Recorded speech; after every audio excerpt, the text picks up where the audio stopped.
Welcome back to the Physio Foundations podcast, where we talk about the knowledge and skills that provide the foundation of expert clinical practice. So this is a bit different. The next 4 episodes are going to be a part of a 4-part series involving Dr. Melanie Farlie from Monash University Physiotherapy. And the aim of this series is to help you understand what qualitative research is and why it's important and how it can help you improve your clinical practice. So it's an episode aimed at our students and also new grads or anyone at any level of practice who's interested in progressing their evidence-based practice and understanding more about this important area of research. But before we get into the topics at hand, let me quickly introduce Mel, or Dr. Melanie Farlie, her formal title. So Dr. Melanie Farlie is a senior lecturer at Monash University Physiotherapy and has many years' experience in private practice and public health, primarily in orthogeriatric rehabilitation. So Mel is an APA titled researcher, physiotherapist, so Australian Physiotherapy Association, titled researcher physio. And Mel developed the balance intensity scale. So if you're not sure what that is, we'll talk about it at some stage and I'll put it in the show notes. So this is a measure of balance exercise intensity, and that was done as a part of her PhD. And so one of Mel's research skills is designing and conducting qualitative research, which is what brings us together today for this series of episodes. So Melanie Farlie, welcome to Physio Foundations. Hi, Luke. Thanks for having me. Excellent. Now, really good to be able to do this content together, and I'm sure we're going to get a lot out of it. So let's dive into the first question, and let's go back to the beginning. In this episode, we're going to be talking really about an introduction to what qualitative research is. So what is qualitative research and why is it important in physiotherapy? That's a really good question, Luke. So qualitative research is a way that we can understand people's experiences and behaviours from their point of view. And so in physio in particular, we use it to help us see why some people might engage with physio and others do not, or how we as physios interact with healthcare consumers and apply evidence in our practice. And so it's important because it helps us explore both healthcare consumer behaviour and physiotherapist behaviour. And by understanding that behaviour better, it can help us improve care. And it can also generate new ideas for treatment or new research questions. So in a nutshell, it gives us a deeper insight into the sort of the human side of healthcare and training of healthcare professionals. And all of that's really important for making sure that we provide the best, most personalised care that we can. It seems to me that a clinician working with patients is using many of the skills that you use in qualitative research all the time. For example, an initial interview or a subjective assessment. But let's talk about research, qualitative research, and how it differs from quantitative research. If our aim here is to define what qualitative research is, how does it differ from quantitative research? Can you break that down for us? Yeah, that's a great question. I think that you're right that a lot of what we do in a clinical interview has similarities to what we might be doing in a qualitative research study. If we think about quantitative research, it's a lot about the numbers. Quantitative research generally collects numerical data, and it tries to collect data from a population that's representative of the population of interest, and then use really structured methods like surveys, experiments, randomized controlled trials to collect that data and test hypotheses using statistical tests. And so we think of quantitative data as something that measures how much or how often or how effective something is. But on the other hand, qualitative research is more about the why and the how. It mainly collects things that are not necessarily numbers-based. Sometimes numbers are collected, but it often is collecting data in the form of words, so from interviews. It could be using observations of people's behaviour and collecting sort of what we call field notes. Sometimes we use sort of visual things like photographs and pictures and things to understand people's experiences. All of the data collection methods are really aimed at trying to understand people's experiences and perspectives. So much of our clinical practice concerns the why and the how. Mm. And in some areas of clinical practice, you have to push clinicians to use numbers. I'm thinking of dynamometry, for example, versus a manual muscle test. And then ironically, we sometimes when we think of qualitative research, we think, well, that's maybe separate from quantitative research. Of course, they're interconnected. So in your experience, what are some reasons that clinicians, physiotherapists, for example, may be hesitant to engage with qualitative research? So to look it up and read it and explore the research and then perhaps use that in their practice? Yeah, there's sort of several reasons that I hear from physios when I talk to them about engaging with qualitative research. I think one of the big things is the terminology. It can be quite unfamiliar. It's not necessarily something that we learn a lot about in our entry-level training. And so it's something that from that unfamiliarity can sometimes feel like it's not as important or not as rigorous. And so I think we'll get to how you might sort of read and engage with qualitative research as we have these discussions. But it's really, I find that it once people understand that sort of link to clinical practice, like if you think about a patient interview and then the objective assessment, we're sort of doing that mix of qualitative and quantitative data collection and analysis as part of what we do with clinicians.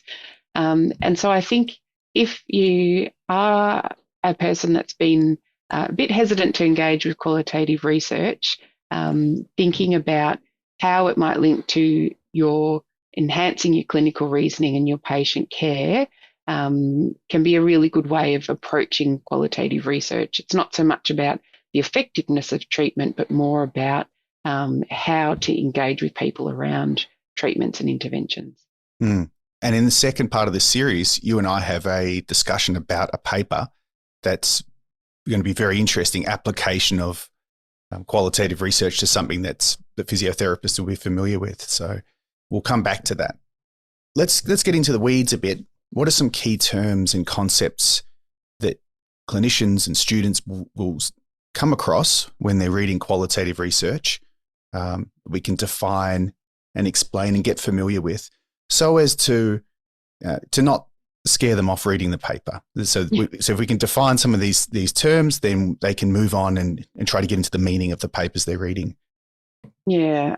There's a few key terms to be familiar with. There's actually quite a number of different qualitative methods and approaches. So it's important to sort of understand that there's details in each method to get familiar with, but sort of the most common type of qualitative research that happens in physiotherapy is usually research that has some sort of themes that come out of it. And so often in those papers, you'll read about the researchers going through a process of coding the data, which means that they organize the data into particular categories or structures. And then when they looked at the coded data, they sort of looked at where there were similar concepts and sort of grouped things into the bigger themes to help with sort of explaining what was found in the whole data set. It's really, those methods are about recognizing patterns that can be identified in the data. And so that is sort of a predominant type of qualitative research that we'll see in physio papers. There are some other methods like narrative inquiry methods and ethnography and things like that, which have some different types of terms that come with them, but things that are sort of the types of thematic analysis is what we would usually see. Some of the other important things that sort of terms to be aware of is reflexivity and transferability. So in quantitative research, the research is set up to try and make sure that we control bias and remove the influence of the researcher on the collection of the quantitative data, which is really important for the assumptions of quantitative research methods. But in qualitative research, it's it's it's not really something that we can do as researchers to be separate from the research process. Like, we are collecting the data, we are doing the interviews, we are analysing and interpreting that data. And so what qualitative researchers talk about is this concept of reflexivity, which is being aware of their influence on the research process. And so when you read qualitative papers, the researchers will usually declare their position on the topic and how they've approached the research question, so that you can sort of understand how their perspective might have affected the interpretation and the presentation of the results. And then transferability is a really key term in qualitative methods, because in quantitative methods, we talk about generalizability, like we've done this experiment on this sub-selection of a population and we've had statistical power, and we've said with those findings we can generalize them to the broader population. Qualitative research is a little bit different in that it finds the results are found in a particular context with a particular setting and a particular group of people, with this particular researcher's approach and sort of their influence on the research. And so we talk in qualitative research about findings in one context that might be transferable to other similar contexts.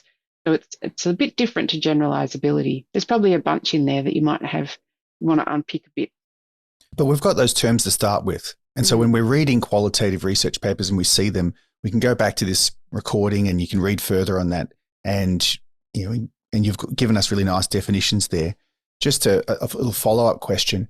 Do we talk about bias in qualitative research in the same way we talk about it in quantitative research? Is it similar to the reflexivity, where you're being aware of the researcher and their influence on the research process? Is it a matter of understanding bias, whereas in quantitative research you're trying more to control it? How does that work? Yeah, look, you're definitely on the right track there. The way that I try to explain it is that in the quantitative research methods, we're trying to minimize or prevent bias affecting the results, whereas in qualitative research, we accept that bias is an inherent part of the process. That if you did a qualitative study and I did a qualitative study, our analysis wouldn't come out with the same answer.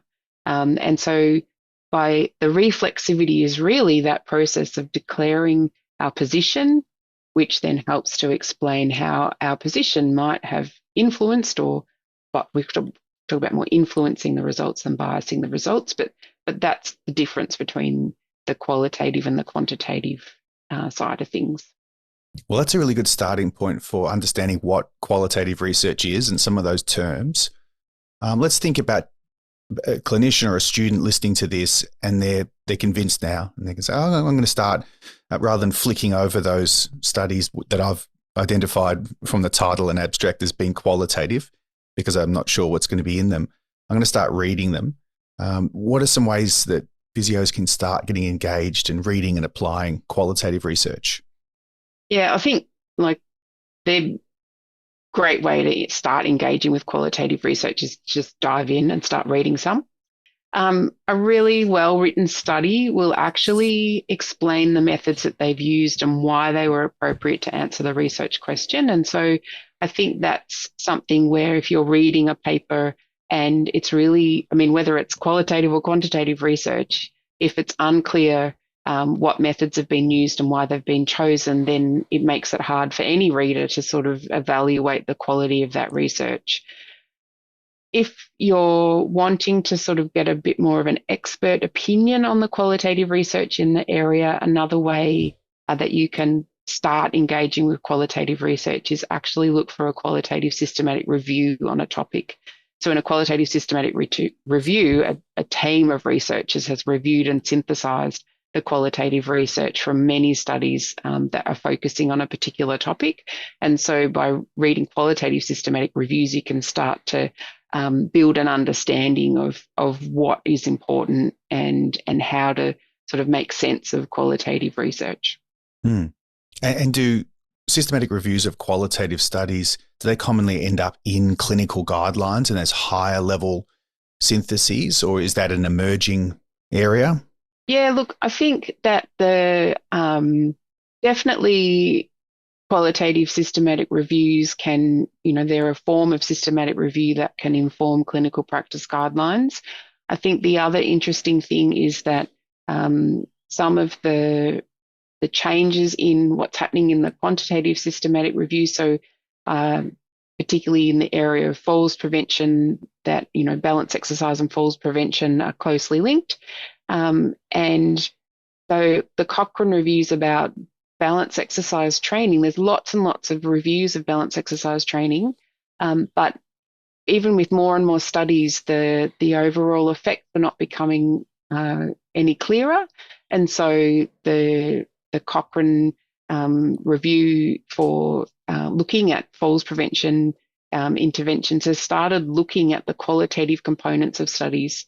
So going in and looking at what did the authors of this quantitative study in their discussion, what did they say the reasons were that an intervention may or may not have worked? And so that sort of qualitative component analysis is being used to then go back and look at the quantitative studies to get a clearer picture of what it is about particular interventions that might be making them effective. So it's this real sort of complement to quantitative research rather than being something that's quite separate or different or unrelated.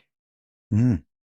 Well, I'm convinced. So the next, as you said, the first step is to start reading and start thinking about what your questions are, and start trying to put some of the findings from qualitative research into your practice. And that's what we're going to be doing in the next episode. So we're going to have a break and come back and do part 2 of this conversation, and we're going to explore a recently published qualitative study and think about how the findings can apply to clinical practice. A final point, as I was listening to you, Mel, is qualitative research can be really, really interesting when it's in your topic area. You go, hang on a second, we've actually looked at that. We actually looked at what people are saying about their group exercise class for rotator cuff related shoulder pain, which is one I've been reading recently, or whatever it is in your niche or your topic area of interest. So what you've done there in this episode has helped us understand some of the technical aspects and the research methods behind the scenes, and whet our appetite for reading a bit more. So let's leave it there and then come back in episode 2 of this series and start to apply to an example. Any final thoughts, Mel? No, just looking forward to getting stuck into the next episode. Excellent. Thanks very much. So everybody, you can connect with us via social media. You can find Mel at LinkedIn. So you could search for a handle at Dr. Files. You can find Periton Physio at Periton Physio, or you can find me at Luke Periton on social media. I'm mainly on LinkedIn these days. So you can find both of us there. And until next time, this is Mel Farlie, or Melanie Farlie, and Luke Periton, wishing you all the very best with your studying, professional development, and lifelong learning.